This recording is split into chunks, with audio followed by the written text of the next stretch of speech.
Согласно полученным комментариям, возгорание на городской мусоросвалке, находящейся в ведении муниципального унитарного предприятия «Полигон», произошло в районе 2 часов ночи с 27 на 28 июля. Обнаружив это, сотрудники предприятия приступили к экстренному исполнению противопожарных мероприятий уже в половине 3 ночи. Первой на месте происшествия была задействована штатная пожарная машина предприятия «Полигон». Вскоре к борьбе с огнем подключилась противопожарная служба города Сибай. Однако метод тушения водой показал себя недостаточно эффективным против распространения огня в завалах бытового мусора. К полудню, когда были сняты данные кадры, площадь возгорания уже достигла размеров футбольного поля.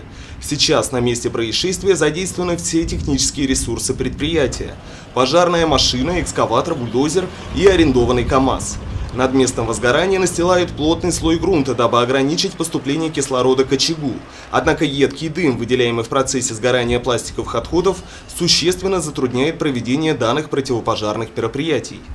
Работы по устранению последствий возгораний по предварительным оценкам продлятся до глубокой ночи. Рассматривая причину возгорания, руководство предприятия не исключает версию умышленного поджога. Согласно полученных нами комментариев, первые видео в сети интернет, фиксировавшие развитие событий на месте происшествия, были опубликованы еще ранним утром. Позднее авторы изъяли из сети все видеоматериалы.